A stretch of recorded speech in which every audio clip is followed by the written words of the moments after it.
Alright, so today we're going to be talking about inheritance. And the whole concept of inheritance, is that you have a child class and you have a parent class. And all the attributes in the parent class, the child class inherits.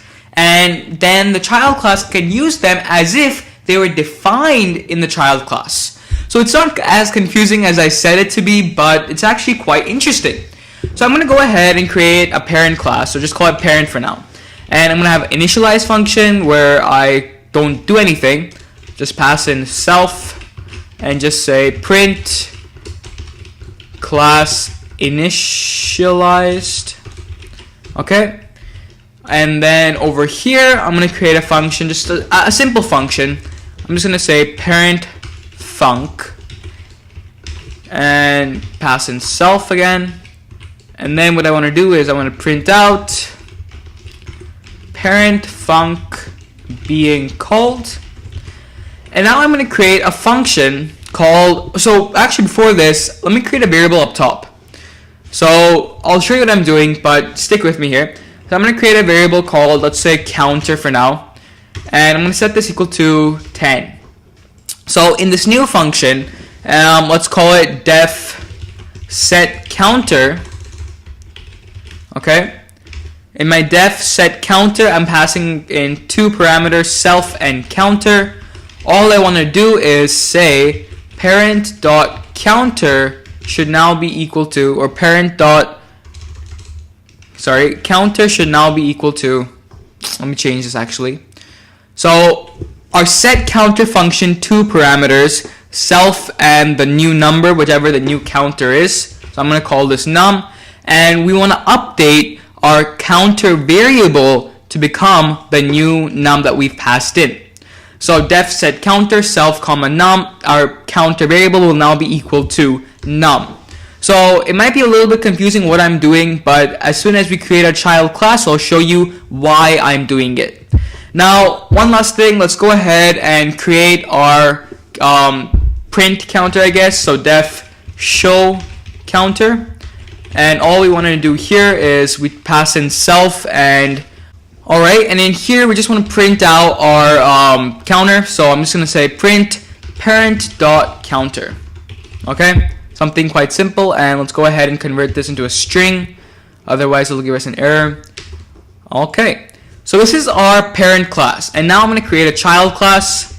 All this child class is going to have is two very simple statements, def init self, and all this will call is, it's going to say print child class being initialized. And last but not least, for our second function over here, I'm going to create a function called child method, okay, or child func. And all this is going to do is again take in self and just print out child func being called. So we've created two classes, okay? And I'm really sorry that it took so long. I guess I got a bit boring in the middle of that. But we've now finally created two classes, one parent and one child. So as you can see, I made one small mistake, and that is that I haven't made child class a child of parent. So what I can do over here is class child and then in brackets parent.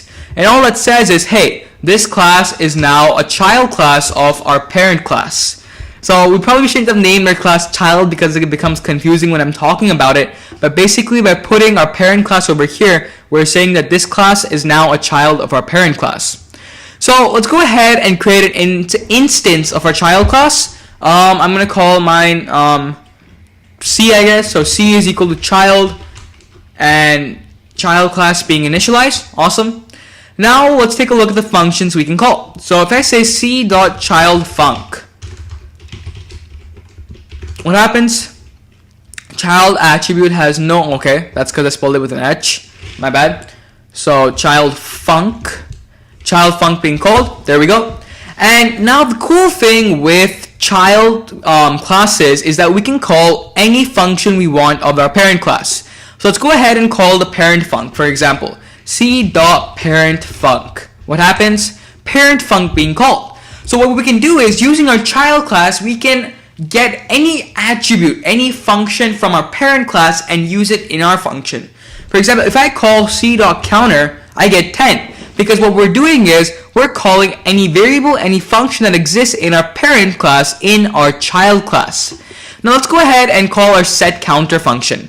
So c.setCounter, and it takes in one attribute and it says, hey, what's your new counter you want to set? Let's set it as 20. And now what I can do is if I say c dot, what was our show counter, I believe? Yes, show counter, I get 20. So what we've done is we have modified the values in our child class or in our parent class via our child class. So we called the setCounter function in our parent class, changed the counter to 20, and then called our showCounter function to print out the new counter. So this is the whole, or a very basic example of child and parent class, where the child class inherits the attributes, it inherits the functions of the parent class, and then what you can do is call these functions, call these variables wherever you want in your child class. So very interesting, I guess. Play around with it. You can go ahead, create multiple child classes, multiple subclasses of a main class. For example, if you want your child class to be a child of parent and parent 2, you can do that by just putting a comma over here. Anyways, I'm not going to go into too much detail about inheritance. This is just a simple, a very brief introduction on how things work. Now, in the next lecture, I want to show you one last thing, which is overriding methods. So right now, we've learned that you can call functions, call attributes of your parent class, but what if you have two of the same functions, one in child, one in parent? How do we make it so that the child function does something different? Alright, that's it for this lecture, and I hope to see you in the next lecture. Bye. Alright, so I guess I'll see you in the next lecture.